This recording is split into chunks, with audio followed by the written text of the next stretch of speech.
helpless, humiliated, terrified. Please. My father wants my child. Her voice cracked under the hot Montana sun, thin as dry grass ready to burn. She stood tied between two pine trunks, legs stretched wide by a rope pulled cruel and tight. The fibers had bitten deep into her skin. Her torn dress clung to sweat and dust, one strap hanging loose where someone had grabbed and dragged her uphill. The wind moved through the bitterroot trees, soft and almost gentle, as if the land itself refused to look at her. Gideon saw her before she saw him. He stopped 20 paces away. From a distance, a man watching through the trees might have sworn he was just another mountain brute, studying what he had caught. He stepped closer. He dropped to one knee behind her. His arm slid around her waist, not to claim her, but to hold her upright so the rope would not tear deeper. Then he looked closer at the rope and the bruises, and he was horrified. Not because of what he saw, but because he recognized the work. He wasn't staring at her body. He was seeing the bruises and rope burns no decent man could ignore. Dark bruises shaped like hands, rope burns twisted wrong. The knot binding her legs was tight, clean, professional, a lawman's hitch. Only 3 kinds of men tied a knot that clean: a deputy, a soldier, or a man who had learned from one. Clara felt his touch and gasped. She twisted, panic flashing in her eyes. Her hand shot back with a small hairpin she had hidden in her braid. She tried to stab, blind behind her. Gideon caught her wrist before it found flesh. "If I meant you harm," he said quietly, "you wouldn't still be breathing steady." He cut the rope in 3 quick strokes. The tension snapped free. Her legs buckled. He caught her weight and eased her down into the grass. She tried to crawl away. He shrugged off his fur vest and wrapped it around her shoulders, covering her torn dress, shielding her from the open hillside. Clara pulled the vest tight around herself. "He said the baby belongs to him," she whispered. "He said I don't get to keep what's his." "I don't have a husband," she added, voice shaking but steady enough to be clear. "That's why he thinks he can put his name on every paper." She said he didn't tie her there by accident. Elias wanted the mountain to teach her a lesson, far from eyes, far from mercy. He wanted her to remember the helpless stretch of that rope every time she thought about running again.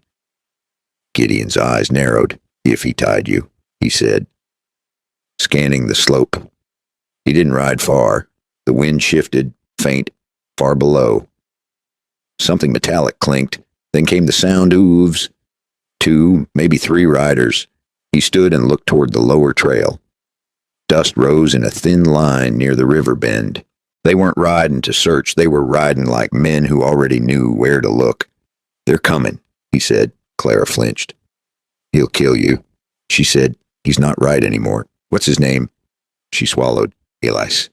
The name hit Gideon harder than the sound of hooves. Men in town called Gideon a trapper, a hermit, a brute. They didn't know he once wore a badge. They didn't know he once rode beside a U.S. Marshal through these same valleys. They didn't know Elias was the last man who ever shook his hand. Only 3 kinds of men tied a knot like that. And Elias had never been a deputy, which meant someone else had helped him. Someone in Hamilton still knew how to make a rope bite without leaving too much proof. Clara tried to stand. Her legs trembled. Gideon steadied her without looking at her torn clothes, without letting his gaze linger where it didn't belong. "You can walk," he said. "You have to." She nodded. Fear still lived in her eyes, but something else flickered there now. Anger. They started toward the narrow trapper's trail that cut along the ridge, and the hooves grew clearer. Metal brushed leather. A man shouted something carried thin by the wind. "He said I'm property," she said. "That mama promised him everything. He raised me." She added quietly, "That's what everyone in town believes." Gideon stopped walking. "Your mama's dead," he said. "Yes. And he still thinks he owns you." She nodded. He looked once more at the valley. Dust thicker now. 2 riders visible as dark shapes against the sun, one larger than the other. Elias never rode small horses. Gideon felt something old rise inside him. Not rage, not fear. Duty. Before we go deeper, one quick thing. This story is gathered and retold from old accounts, and a few details are shaped to make the lesson clearer. The visuals are AI made to help the mood. If this kind of tale isn't for you tonight, rest easy and take care of yourself. If you stay, leave a comment so I know you're out there listening. The riders were closer now. Clara stumbled again. Gideon caught her and pulled her toward the tree line. He won't stop, she said. He wants my baby so he can control everything. Not because he loves it, she said, because a child means inheritance, and inheritance means control. Mama's land runs through my blood. If he controls my child, he controls the next signature. Where is the child? With a midwife near town? Hidden? Good. At least the child was not on this ridge. Gideon handed her the coil of rope. Hold that, he said. She looked confused. Why? Because if they catch us, he said, checking the rifle at his back, they won't be the only ones who know how to tie it. The hooves thundered louder. A voice carried up the slope. Clara. The tone was not loving. It was claiming. Gideon saw the first rider break from the lower trees. Tall man, broad hat, rifle across the saddle. Even from a distance, Gideon knew that posture. He had seen it in courtrooms, on porches, across poker tables.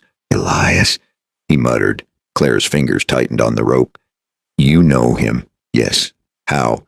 Gideon's jaw set. He wasn't supposed to be alive. The riders were close enough now that Gideon could see the shine of a rifle barrel in the sun. Clara's fingers dug into the coil of rope he had handed her. You know him, she had asked. Yes, Gideon said again. Eyes steady on the slope. And he knows me. He didn't explain further. There was no time for old stories while fresh danger climbed the hill. He guided Clara off the open ridge and into a narrow line of trees where the ground dipped slightly. Stay low, he said. Walk where I walk. The hooves thundered louder. Elias rode hard, leaning forward in the saddle like a man chasing stolen cattle. Behind him was a younger rider, thinner, restless in the seat. Seth. Gideon didn't need a closer look to know. Blood told on itself. Clara's breath shook. He won't stop, she whispered. If he catches me, he'll lock me inside. He says the baby carries his name now. Gideon kept moving. Names meant power in towns like Hamilton. Property meant even more. If Elias could claim the child, he could claim the land Clara's mother had left behind. And if he could claim Clara, he could control every signature tied to that land. This was not about madness alone. This was about ownership. Clara mentioned Seth, too, a half-brother who learned young that affection in that house came with a price.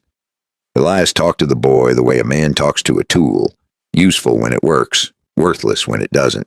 They reached a patch of fallen timber where the trail split. Gideon paused only long enough to drag a branch across one path, smearing their tracks. Then he led Clara the other way, uphill through loose rock where hoof prints would scatter. You ever shoot? He asked quietly. She shook her head. Good, he said. Means you won't waste a bullet trying to look brave. That almost pulled the faintest breath of air from her that might have been a laugh. Almost. Behind them, Elias's voice carried again. Clara. Not shouting now. Calling. Like a man coaxing a stray animal home. Gideon's jaw tightened. He had once sat across a table from Elias in a courtroom in Missoula. Back then, Elias had worn clean boots and a polished smile. He had shaken hands with judges. He had donated money to the church. And when trouble found a man who stood in his way, somehow that trouble always looked like someone else's fault. 10 years ago, Gideon had tried to prove it. 10 years ago, Gideon had lost. He glanced at Clara. You listen close, he said. If I tell you to run, you don't look back. She stared at him. What about you? I've run enough in my life. The younger rider broke left, circling wide. Seth was not as patient as his father. He liked shortcuts. That made him predictable. Gideon stopped behind a thick pine and lifted his rifle just enough to let the sun catch the metal. Not a full reveal, just enough. Seth saw it, even at a distance. Gideon could tell by the jerk of the horse's head. Seth pulled back hard on the reins and shouted something down the slope. Elias slowed. Smart man. He didn't charge blind. He studied the trees. He knew someone up here understood distance and angles. Clara. Elias called again. You come down now and I swear I won't hurt him. Clara flinched at the word swear. Gideon did not. Men like Elias treated promises like empty bottles, useful once, then thrown away. We can't outrun horses forever. Clara whispered. No. Gideon agreed. But we don't have to. He pointed toward a narrow cut in the ridge. Cabin's a mile that way, he said. Solid walls, one door, two windows. Better odds than open ground. The hooves shifted again. Elias began climbing slow now, careful. Seth tried to angle higher, attempting to flank them. Gideon moved first. He fired a single shot into a dead tree trunk above Seth's head. Wood splintered. The echo cracked across the valley. Seth's horse reared and nearly threw him. Next one won't miss. Gideon called, calm as a man discussing weather, being in loud. Even the wind seemed to pause. Elias spoke low to his son. Too far to hear the words, but the tone was sharp. Clara stared at Gideon. You could have shot him. Yes. Why didn't you? Because I don't kill boys for their father's sins, he said. Not unless they earn it themselves. They moved again, faster now. The cabin came into view through the trees. Rough logs, low roof, smoke from a small chimney, home for 10 years, hiding place for 10 years. Clara stumbled on the porch step. Gideon caught her and pushed her inside. Bar the door, he said. She slid the thick wooden beam into place. He checked the windows, then loaded 2 more rounds into the rifle with steady hands. The hooves stopped outside. Boots hit dirt. Elias didn't shout this time. He walked to the front of the cabin and rested one hand on the door. Gideon, he said. The name sounded wrong in his mouth. So you're still breathing after all. Gideon didn't answer. Elias continued. You always did have a habit of interfering in things that weren't yours. Clara's eyes flicked between them. Gideon finally spoke. She ain't yours either. A pause, then a chuckle. You don't know the half of it, Elias said. That line lingered in the air. Not a threat. Not yet. A promise. Inside the cabin, Clara's gaze fell on a folded blanket near the wall. Something hard lay beneath it. She pulled it back just enough to see the metal. A badge. Old. Worn. Her eyes lifted to Gideon. You were law. Once, he said, and him. Gideon looked toward the door. He was respectable. Outside. Seth paced, restless, hungry. Elias tapped the door once with his knuckles. Open it, he said softly, or I burn you out. Gideon met Clara's eyes. Now you see why I don't run anymore. The fire threat hung heavy. Wood walls, dry summer air. Smoke could fill this cabin in minutes, and down in Hamilton, men who knew how to tie a lawman's knot might already be waiting. If you're still with me, this is the moment you might want to settle in. If stories like this mean something to you, if you appreciate tales about right and wrong in a hard land, consider subscribing so you don't miss the next one. Outside. Elias struck a match. Inside. Gideon lifted his rifle, and this time he was done firing warning shots. The match flared bright in Elias's hand. For a second, the flame looked small, then it looked dangerous. Gideon didn't wait to see where he would throw it. He fired. The bullet struck the dirt inches from Elias's boots, kicking up dust and killing the match before it ever touched wood. Silence fell hard across the clearing. Even Seth stopped pacing. You missed, Elias called, almost amused. No, Gideon answered from inside the cabin. I didn't. He meant every word. Inside, the air felt tight. Gideon moved to the side window and looked through a narrow crack between the logs. Elias had stepped back. He kept his body angled, never offering a full target. Seth hovered near the horses, restless, jaw tight. He looked less certain now. You don't want this to end in smoke, Elias called. Town won't see it your way. Gideon almost smiled at that. Town had never seen anything his way. That knot on the ridge, Gideon said, voice steady. You didn't tie it alone. A pause, then Elias laughed, short and dry. You always did notice small thing. That was not a denial. Clara heard it too. Her eyes flicked toward Gideon. You said someone helped him, she whispered. Yes, Gideon said. And that means we're not just dealing with a father gone wrong. Outside. Seth shifted again. He moved closer to the porch, keeping low.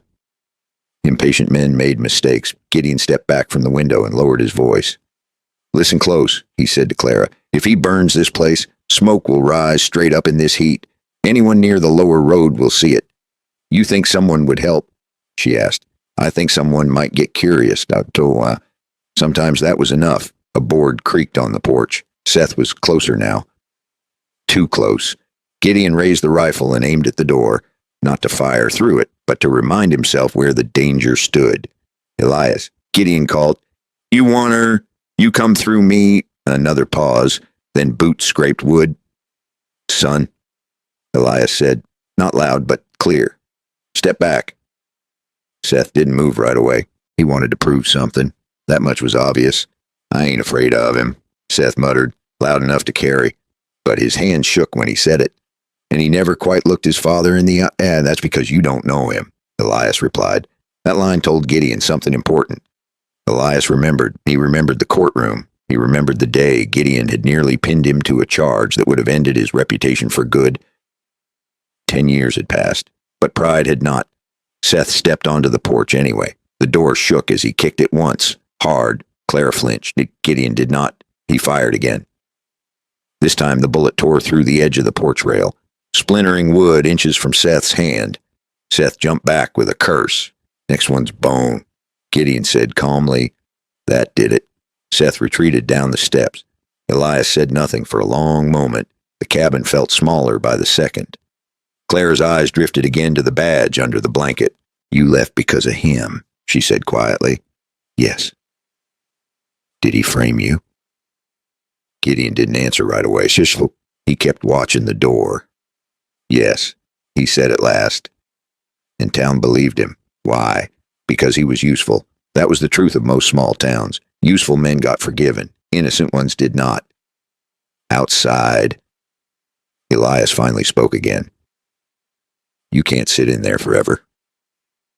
"Gideon, you don't have supplies for a siege." He was right about that. This cabin had been built for solitude, not war. Gideon calculated distance again. If they broke from the back window, they could cut through the ravine and circle toward the old logging trail.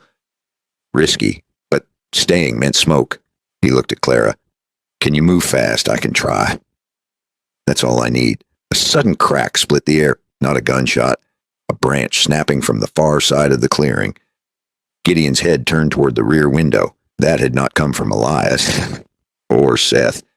Someone else was moving behind the cabin. Clara heard it too. Her breath caught. "You said 2 riders," she whispered. "I did." Another snap. "Closer." Gideon's jaw tightened. Only 3 kinds of men tied a lawman's hitch. He had counted Elias. He had counted Seth. That left one more. Outside. Elias's voice carried again, but now it sounded almost satisfied. "You always did forget to check your blind spots." Gideon shifted toward the back wall, rifle lifting slowly. Clara stepped away from the window, clutching the rope coil like it was something solid in a world turning loose.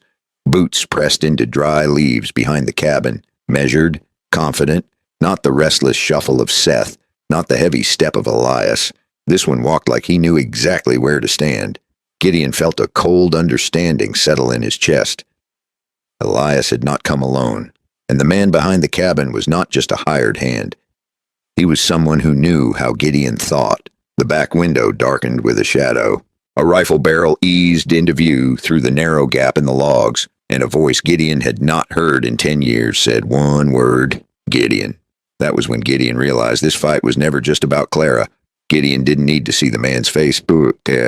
He knew the voice, Caleb Turner.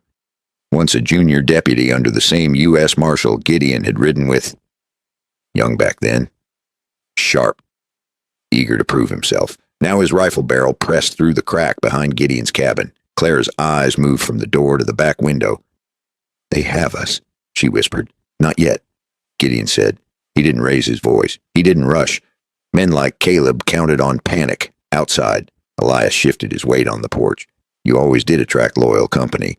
He called, "Caleb, here's sheriff now," or near enough to it. That settled something heavy in Gideon's chest. The lawman's hitch. The clean knot. It had not been a guess. It had been help. Caleb's voice came again from the back. "You should have stayed gone, Gideon. Town's better without ghosts."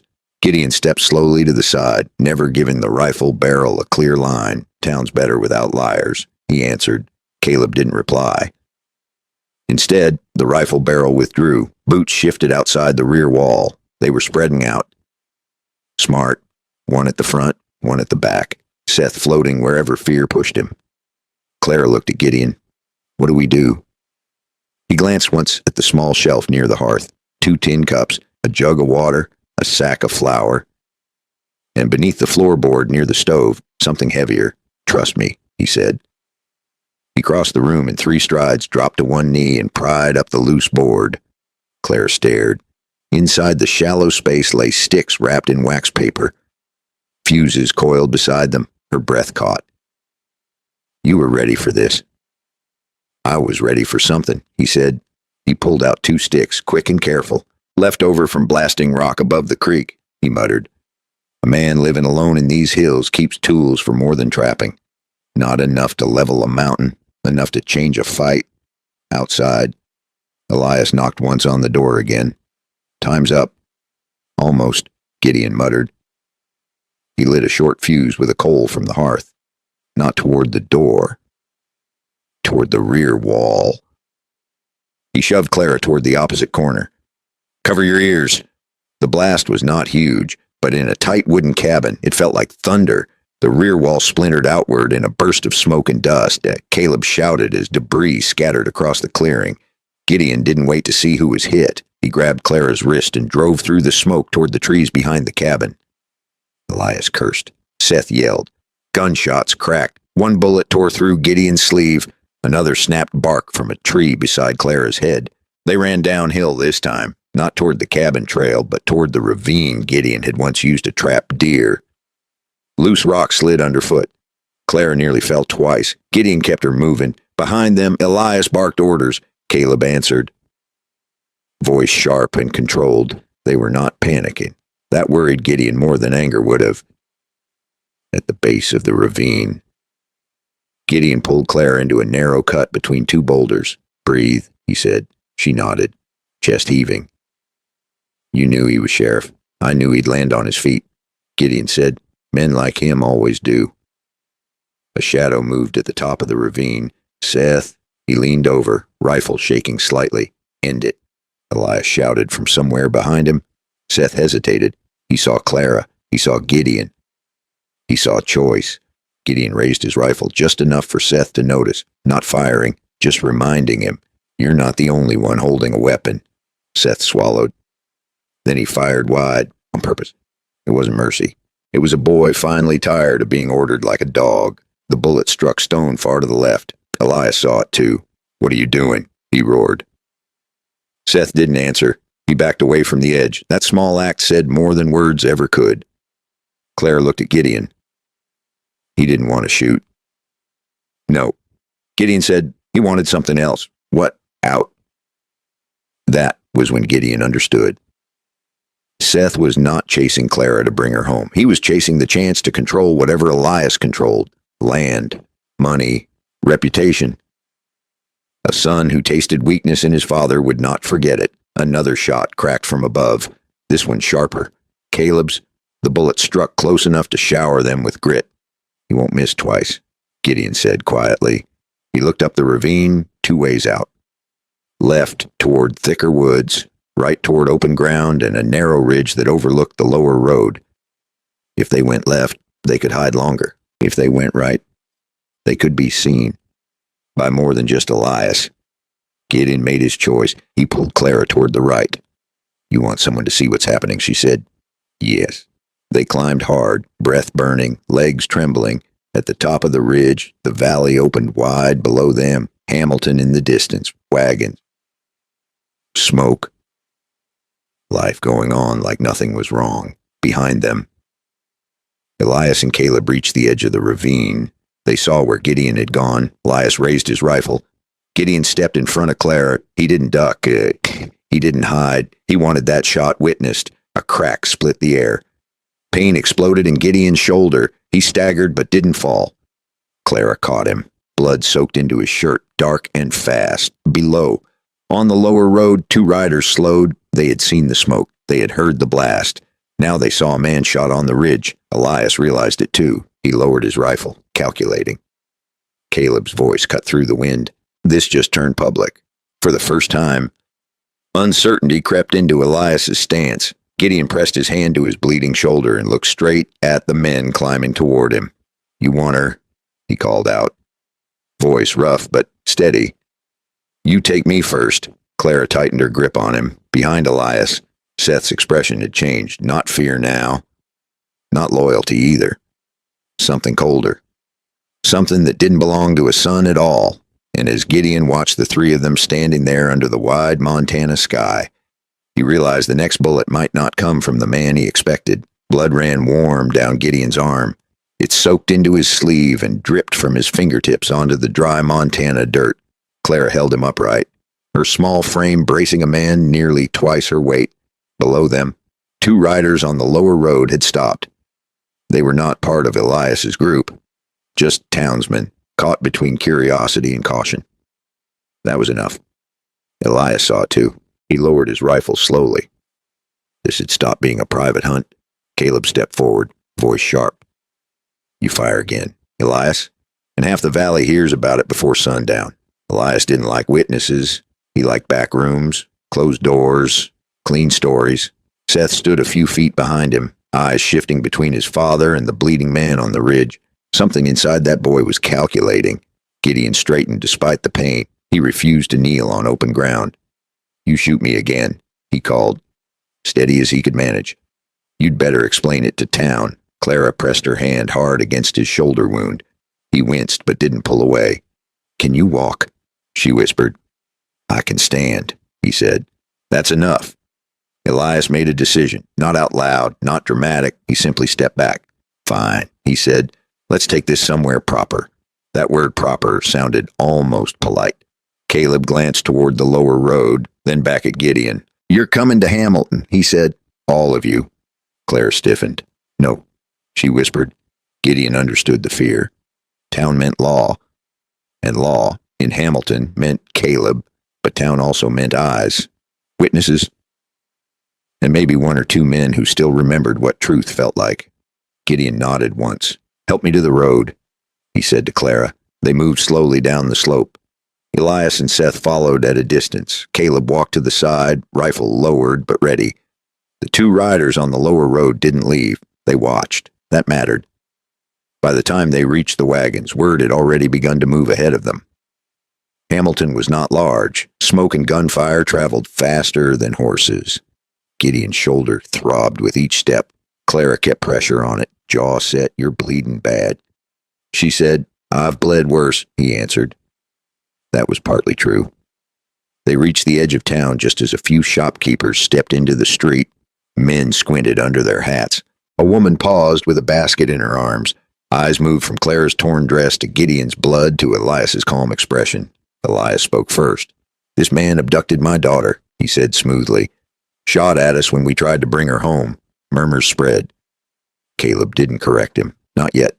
Clara stepped forward before fear could stop her. "He tied me to trees," she said, voice shaking but loud. "He said my baby belongs to him." Silence fell heavier than before. A baby changed things. Property was one thing, a child was another. Elias's face didn't crack. "She's confused," he said gently. Grief does that. Gideon felt anger rise, but he held it tight. Anger made men sloppy. Truth needed calm. "Ask him about the knot," Gideon said. "Ask him who taught him to tie it." Caleb's eyes flickered. That struck close. The crowd sensed tension, but didn't yet understand it. From the edge of the street, a broad-shouldered woman stepped forward. Martha, owner of the saloon. She'd seen Gideon before, years back. "You look like hell," she muttered to him, not unkindly. "Been worse," he said. She looked at Clara's wrist, at the rope burns. Her expression hardened. "Sheriff," she said to Caleb, "you plan to treat this like a Sunday picnic." Caleb stiffened at the title. He liked being called that. He didn't like being challenged. "This will be handled," he said. Elias stepped closer to Clara. She flinched. The crowd saw it. Small reactions spoke louder than speeches. Gideon swayed slightly. Blood loss was catching up. Martha noticed. Martha had already sent a boy on a fast horse hours ago, not to gossip, but to find the nearest federal office in a town like Hamilton. She didn't trust local law to stay honest when money got involved. "Take him to Miller," she said, before he drops dead in the street. Dr. Miller. Elias's mouth tightened just a fraction. There it was, a flicker. Gideon saw it. You nervous? Gideon asked quietly. Elias smiled thin. About what? About who might talk. Caleb motioned forward. Enough, he said. All of you. To the doctor. They moved as a group now. Not a chase. Not yet a trial. Just a slow procession down the dusty main street. Windows open. Faces appeared. Hamilton was watching. Inside Miller's office, the air smelled of alcohol and old wood. The doctor's eyes widened when he saw Gideon. You again, he murmured. Patch me up, Gideon said. Then we'll talk. Miller hesitated, just long enough. Claire saw it. So did Martha. Outside the window, Elias stood with Seth and Caleb, close, too close. Miller began cleaning the wound. Gideon clenched his jaw but stayed still. You missed the bone, Miller said. Lucky. Luck had nothing to do with it. Gideon replied. As the doctor worked, Claire's gaze moved around the small office. Shelves, ledgers, a locked cabinet. Her eyes stopped there. She remembered something her mother once said. If you ever need proof, look where men think women never will. She stepped closer to the cabinet. Miller noticed. Don't touch that, he said too quickly. Clara froze. Gideon's eyes lifted to the doctor's face, and in that small, tight room filled with the smell of medicine and lies, he realized the fight on the ridge had only been the beginning. Miller's hand froze on the cabinet handle. The room went quiet in a way that made even the ticking wall clock sound loud. Clara stood still, fingers inches from the locked door. I said, don't touch that, Miller repeated, softer now, but no less firm. Gideon watched the doctor's face instead of the cabinet. Men lied with their mouths. They told the truth with their eyes. You keep ledgers in there, Gideon said calmly. Or something you don't want read. Miller swallowed. It's medical records, he said. Private. Outside the office window, shadows shifted. Elias had not wandered far. Neither had Caleb. This was not just about bandages anymore. Claire stepped back from the cabinet, but she didn't look away from it. My mother came here, she said quietly. Before she died. Miller's jaw tightened. That was years ago, he replied. And you wrote something down. She continued. She told me you did. Gideon felt the weight of the room tilt. There it was. Not just anger, not just fear. Paper. Proof. Miller turned back to Gideon's shoulder, tying the bandage too tight. Pain shot through Gideon's arm, but he didn't react. You're healed enough to stand, Miller muttered. That's all I owe you. Oh, Gideon repeated. That's an interesting word. Boots sounded outside the door. Caleb stepped in without knocking. He looked around the room once, taking in Clara, Gideon, the cabinet. We done here? He asked. Almost. Miller answered too quickly. Caleb's eyes narrowed. Open it, Gideon said, nodding toward the cabinet. That's not your concern, Caleb replied. It is if it holds proof he lied, Gideon said. Elias appeared in the doorway now, hat in hand, posture relaxed. This is turning into theater, he said mildly. My daughter is distressed. This man is wounded. We all need calm heads. Clara stared at him. You tied me to trees, she said. A murmur drifted in from the street outside. People were still listening. Elias didn't raise his voice. You ran, he said. You put yourself in danger. I restrained you to keep you safe. The lie was smooth, practiced. Gideon shifted slightly, drawing attention back to himself. That knot wasn't love. It was training. Caleb's gaze hardened. You accusing a lawman? He asked. I'm accusing someone who knows how to bind without leaving rope burn marks that hang a man in court, Gideon answered. The room tightened again. Clara stepped forward suddenly. Before anyone could stop her, she reached for the cabinet handle and pulled. Locked. Miller grabbed her wrist. Enough, he snapped. That did it. The crowd outside had heard enough raised voices. Martha pushed through the doorway without invitation. What's in there? She demanded. Miller looked cornered. Elias stepped forward, placing himself subtly between Clara and the cabinet. Sheriff, he said to Caleb, tone shifting just a little sharper. Control this. Caleb hesitated, just long enough for Gideon to see the crack. You want control, Gideon said quietly. Then show them what's inside. Silence. Miller's hand trembled slightly. Caleb looked at Elias. Elias held his gaze. A silent exchange passed between them. Clara saw it. Miller grabbed her wrist again, too hard, too fast. Something slipped from his pocket and hit the floor. A small ring of keys for 1 second. Everyone looked down. Clara moved first. She snatched the keys, found the right one by feel, and the cabinet opened with a soft click that sounded louder than a gunshot in that room. Papers spilled out onto the floor. For a second, no one moved. Then Martha bent and picked one up. Her eyes scanned the page. Her expression changed. This is signed, she said slowly. Signed by Elias. Gideon's pulse steadied, despite the pain in his shoulder. What does it say? He asked. Martha swallowed. It says Clara's child is to be placed under guardianship in case of her instability. Clara stared. Instability. Elias's calm mask slipped just enough. She's emotional, he said. She's young. I was protecting the family line by taking her baby, Gideon said. Caleb stepped forward now, face tight. That document is legal, he said. Filed with the county. Filed where? Gideon asked. Caleb didn't answer, because everyone in the room knew the answer. Filed with him. Clara bent and grabbed another sheet. Her hands shook, but her voice did not. There's more. She said, it says my mother transferred property rights to Elias before she died. She looked up slowly. She never would have done that. Miller looked at the floor. Elias's jaw tightened. Gideon felt the pieces sliding into place. This isn't about a runaway girl, he said. It's about land, about inheritance, about making sure no one questions a signature. Caleb's hand moved closer to his holster. You're walking a thin line, he warned. No, Gideon said. I already fell off it 10 years ago.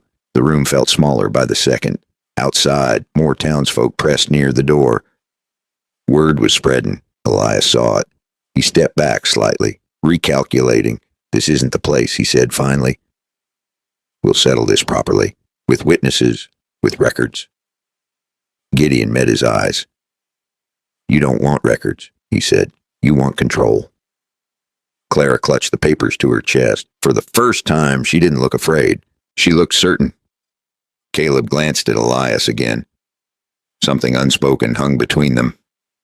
Then, suddenly, Seth burst into the doorway, breathless. They're coming, he said. Who? Elias snapped. Seth looked shaken.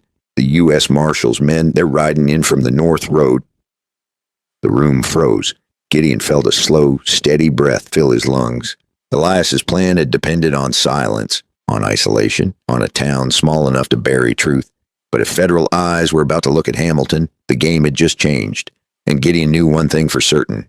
When the Marshals' men arrived, someone in that room was going to turn on someone else. Seth's words hung in the air like a gunshot that had not yet echoed. They're coming. U.S. Marshals' men, North Road. Martha didn't look surprised. She had sent a boy riding north hours ago, not trusting local law to stay clean when money was involved. For a heartbeat, no one moved. Then everything shifted. Elias didn't panic. He smiled, not wide, not loud, just enough. That's convenient, he said softly. Very convenient. Gideon watched him carefully. Men who feared the law looked for exits.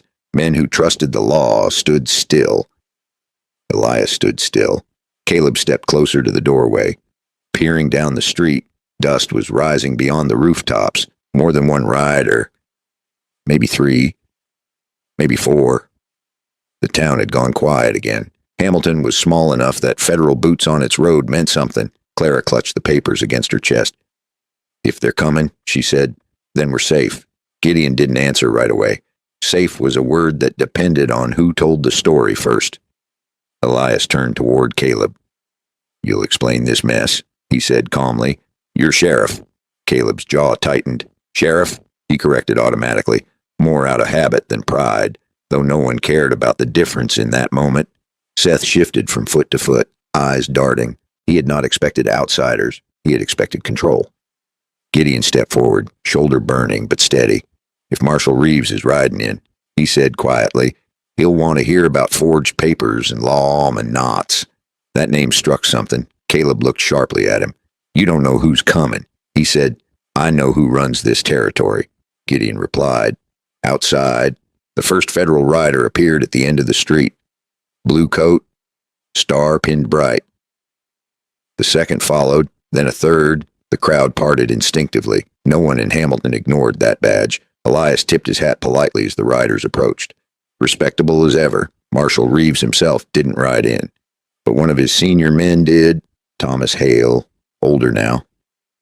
Grayer, still sharp. He dismounted slowly, eyes scanning faces. They stopped on Gideon for a long moment. Neither man spoke. You look like hell, Hale said finally. A flicker of something almost like relief crossed Hale's face. Thought you were dead. Almost was. Hale nodded once. Then his eyes moved to Clara, then to Elias. What's going on? Elias stepped forward and smoothly. A family matter that's gotten out of hand, he said. My daughter ran off with this man. Things escalated. Clara stepped beside Gideon. He tied me to trees, she said. Voice clear. He tried to take my baby. Hale's eyes didn't leave her face. Is that so? Elias sighed softly, as if burdened by drama. She's young, he said. Grieving. My wife passed years ago. Clara hasn't been herself. Hale glanced at the papers in Clara's hands. What's that? Guardianship papers, Gideon said. Signed under pressure. Hale extended his hand. Clara hesitated only a second before giving them to him. Hale read, slow, careful. He'd seen too many forgeries in this territory to be fooled by ink. He didn't just read the words, he read the intent behind them. He flipped a page. Then another. His eyes narrowed slightly. Sheriff, he said without looking up.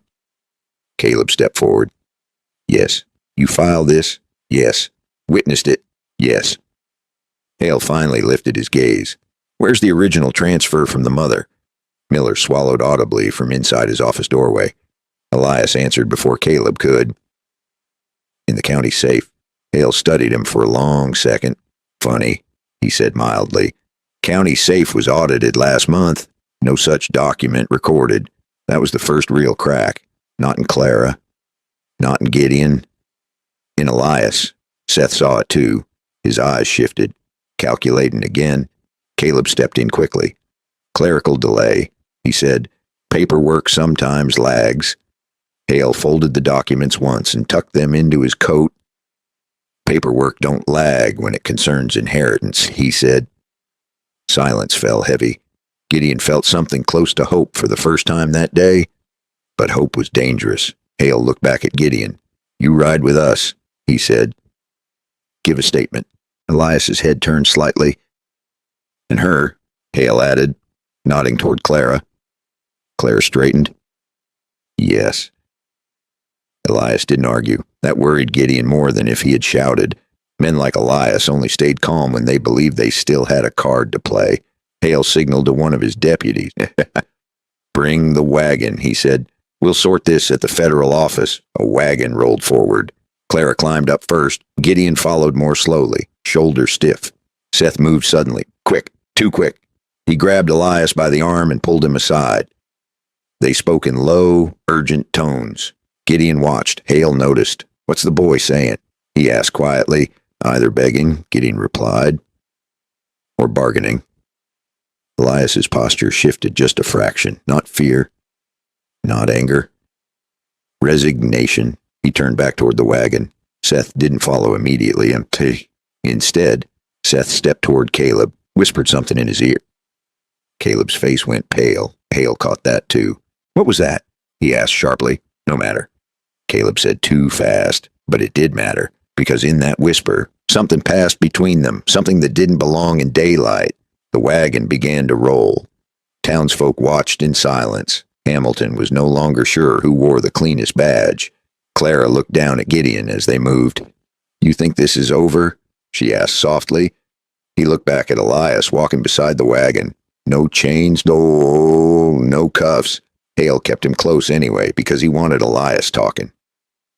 An iron sometimes makes a liar go quiet. Still too calm. No. Gideon said, Not even close. Behind them, Seth mounted his horse again. But he didn't ride beside his father. He hung back, watching, waiting. As the wagon turned onto the north road, dust rising behind it, Gideon caught one last look at Seth's face. It was not grief. It was not loyalty. It was decision. And Gideon understood then that the next betrayal would not come from Elias at all. It would come from the kind of hunger that doesn't care who gets eaten. The wagon rolled north under a sky too wide for secrets. Dust rose behind the wheels in a long, pale ribbon. Hale rode on the left side. Another deputy rode on the right. Elias walked beside the wagon like a man escorting his own parade. Gideon sat across from Clara, shoulders stiff, eyes never leaving the back trail. Seth followed at a distance, not close enough to look loyal, not far enough to look gone. That space between was where trouble lived. Clara leaned closer to Gideon. "He's thinking," she said quietly. "He's always thinking," Gideon replied. The road curved along a low ridge overlooking the river. It was not the safest route, but it was the fastest way toward the federal office near the old trading post. Hale kept his pace steady. He didn't hurry. He didn't relax. He had been in this land long enough to know that calm could turn into gunfire in a heartbeat. After half a mile, Elias finally spoke. "You've carried this grudge a long time, Gideon." Gideon didn't rise to it. "This ain't about me. It never stopped being about you," Elias said smoothly. "You couldn't stand that people trusted me." Clara's hands tightened in her lap. Gideon's voice stayed level. "Trust ain't the same as truth." Elias smiled faintly. "Truth is what gets written down." That line hung heavy. Hale heard it too. He glanced over his shoulder. "Careful," he said. "You're not in your parlor now." The wagon crested the ridge. Wind picked up across the open stretch. Behind them, hoofbeats quickened. Seth was closing the distance. Too fast. Hale raised a hand. "Hold!" The wagon slowed. Seth rode up, breath tight. "Pa," he called. "We need to talk. Talk later," Elias said without looking at him. "No," Seth insisted. Now, there was something in the boy's voice. Not panic, not fear. Desperation. Hale shifted in his saddle. "Say it where we can hear," he said. Seth glanced at the deputies, then at Gideon, then at Clara. His jaw worked like he was chewing something bitter. "He told me," Seth said finally. "He told me the child ain't even his blood." The words hit like cold water. Clara stared at him. "What?" Elias's calm cracked. "Just a little. Watch yourself," he warned. Seth pressed on. He said he don't care. Said blood don't matter. Said the child gives him claim. The wind seemed louder suddenly. Gideon felt the ground under the wagon shift, not for movement, but for meaning. Elias had never cared about blood. He cared about control. Clara's voice came low and sharp. "So you knew." Seth looked at her. "I knew he wanted the land," he said. "I didn't know how far he'd go." Elias's eyes turned cold. "You ungrateful fool," he said softly. Hale lifted a hand. "That's enough." But it was not enough, because something had broken. Seth's shoulders squared in a way they had not before. "He ain't your real pa either." Seth blurted. Silence swallowed the road. Clara blinked. "What did you say?" Elias took a step toward Seth. "Shut your mouth." But Seth did not. "When Ma was alive," he said, voice shaking now but loud, She told me your real father died in a fight. She said Elias was there." Clara's face went pale. Gideon's stomach tightened. Elias lunged forward, grabbing Seth by the collar. "You stupid boy," he hissed. Hale moved instantly. He drew his revolver and pointed it down, but ready. "Hands off," he said. Elias released Seth slowly. Seth staggered back. "He killed him," Seth said, eyes wide now. Fear finally breaking through. "He killed your father and took everything." Clara's world tilted. Gideon saw it in her face. Not just anger, not just grief. Rewriting of memory. Elias straightened his coat like nothing had happened. "Stories," he said coolly. "Women fill children's heads with stories." Clara looked at him like she had never seen him before. "You're not my father," she said. Elias met her gaze without blinking. "I raised you," he said. "Fed you. Housed you. That makes me more than blood ever did." The honesty of that line was worse than denial. He believed it. Hale stepped closer to the wagon. Is there a body? He asked Seth. Seth shook his head. Buried near the old quarry. He said, that's what he told me when he was drinking. Elias's eyes flashed. You want to invent graves now? Gideon finally spoke. You tied her to trees, he said quietly. You forged papers. You called her property. You don't get to lecture anyone about graves. Elias turned to him. And you, he said, voice lower now, almost intimate. You think you're some hero. You think saving her makes you clean. The wagon creaked as wind pushed against it. Clara felt the weight of years shifting inside her. My father, she said slowly, was not you. Elias's expression hardened. No, he agreed. He was weak. That was the moment something snapped. Clara stood up in the wagon despite the movement. You don't get to say that. Hale barked a command for her to sit, but she did not. Seth looked at his father with something like horror. You told me blood didn't matter, he said, but it mattered when it was his. Elias laughed once, short, cold. Blood only matters when it's useful. The deputies shifted uneasily. Even men used to rough justice didn't like hearing it said that plain. Gideon met Clara's eyes. She was not the same girl tied between trees anymore. She was standing in open air, hearing the truth in front of witnesses. And Elias had just admitted enough to bury himself if the right ears heard it. Hale made his decision. We're not going to the trading post, he said. We're riding straight to the quarry. Elias's head turned sharply. That's private land. Not anymore, Hale replied. Seth swallowed hard. Clara slowly sat back down. Her hands trembled, but her gaze stayed locked on Elias. The wagon rolled forward again. This time the road felt different, not just a transfer of custody, so a march toward something buried. Gideon looked back once more. Seth rode closer now, no longer hanging back. But his face held a new fear, not of Gideon, not of Hale, of what they might actually find beneath the stone and dust of that quarry. And if there really was a grave waiting there, the next question would not be who killed Clara's father. It would be who helped him cover it up. And in towns like Hamilton, cover-ups never belong to one man. The wagon rolled toward the old quarry as the sun leaned west, long shadows stretching across the road like fingers pointing at the past. No one spoke for a while. Some truths need quiet before they can breathe. The quarry sat beyond a bend of scrub pine and broken stone, a scar carved into Montana rock years ago and left to fill with weeds and memory. Hale dismounted first, his deputies followed. Elias stood still beside the wagon, face composed, the hands folded in front of him like a man attending church. Seth didn't look at anyone. He stared at the ground near the edge of the quarry. Clara stepped down slowly. Gideon moved beside her, shoulder bound tight, pain steady but distant now. This was no longer about a wound, it was about a grave. Seth pointed toward a patch of earth near a pile of discarded rock. There, he said, no drama, no tears, just a boy who had carried a secret too long. The deputies began to dig. Each shovel strike sounded heavy, metal biting dirt, dirt falling aside. The town had followed at a distance. Hamilton stood along the rim, silent. When the shovel hit wood, no one breathed. They uncovered it carefully.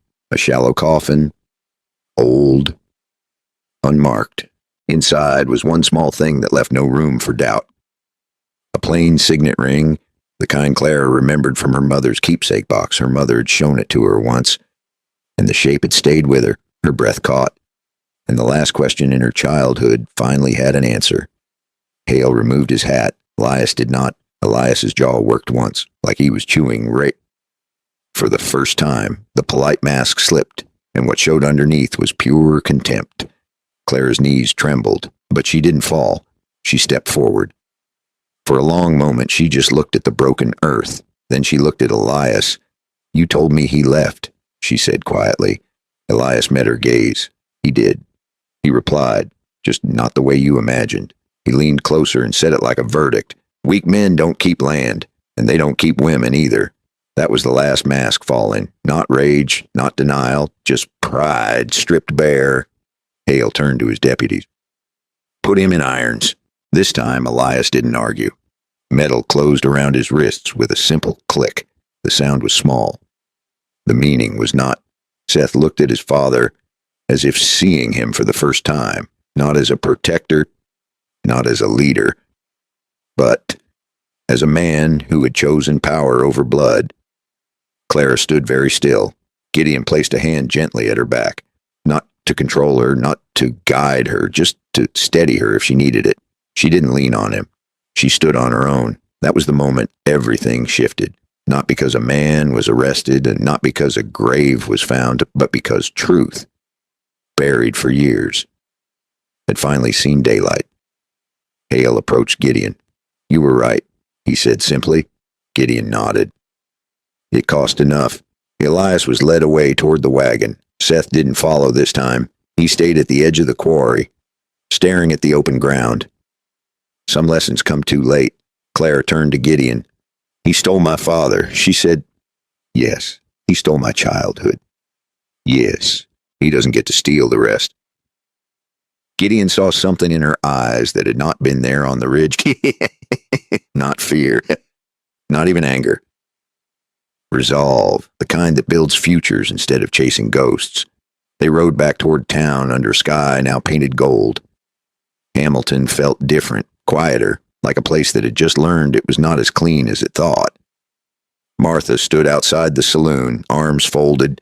When she saw Clara, she gave a small nod. Respect, not pity. Clara would not be pitied anymore. Later, as evening settled, Gideon sat on the edge of the porch outside the federal office. Clara joined him. For a while, they watched the sun sink behind the Bitterroot peaks. "You're not running," she said. "No, you could." "I could," he admitted. "But running don't fix rot." She studied him. "You're older," she said softly. He almost smiled. "Last I checked." She didn't laugh. "I don't need saving," she said. "I know. But I don't mind standing beside someone who won't look away." That was not romance. Not yet. It was partnership. It was choice. Gideon nodded slowly. "I won't look away." And maybe that was the real ending. Not a gunshot, not a hanging, but a decision to stand. Now let me step out of the dust for a moment and speak to you directly. I have told you this story not just because it carries drama, but because it carries weight. I have seen men bury truth for pride. I have seen families break because someone confused ownership with love. And I have seen quiet courage from people who decided they were done being afraid. If there is one thing this story reminds us, it is this. Blood alone does not make a father. Control is not the same as care. And silence is not peace. How many times in life do we let something slide because it is easier? How often do we look the other way because speaking up costs us comfort? Clara could have stayed quiet. Seth could have stayed loyal to lies. Gideon could have ridden past that ridge and said it was not his problem. But none of them did. And that choice changed everything. I will tell you something personal. In my years, I've learned the hardest battles aren't with guns. They're with the lies we tell ourselves. There have been moments in my own life when staying quiet would have been easier. Moments when walking away from conflict would have protected my comfort. But I have learned that peace built on fear never lasts. I have learned that the older we get, the more responsibility we carry to stand firm when something is wrong. We may not be the strongest man in the room anymore. We may carry scars. We may carry regret. But we also carry experience. And experience is a kind of strength that younger men do not yet understand. Ask yourself this. Where in your life have you been silent when you should have spoken? Where have you allowed someone to define your worth? Where have you let fear hold the pen that writes your story? You do not have to fight with fists. Sometimes the bravest thing you can do is simply refuse to agree with a lie. Sometimes the most powerful step is standing beside someone who has been told they are property and saying no. Clara didn't win because she was stronger than Elias. She won because she chose truth over fear. Gideon didn't win because he was the fastest draw. He won because he stopped running from his past. And you may not be standing on a Montana ridge, but you are standing somewhere. You are facing something. And you have a choice about how that story ends. If this story moved you, if it reminded you of something worth holding on to, take a moment and press like. Subscribe if you want more stories about courage, justice, and the hard choices that shape a life. Tell me in the comments what part of this hit you the hardest. Tell me where you are listening from and what time it is there right now. Because stories are not just told, they are shared. And sometimes the simple act of listening becomes the first step toward living a little braver tomorrow.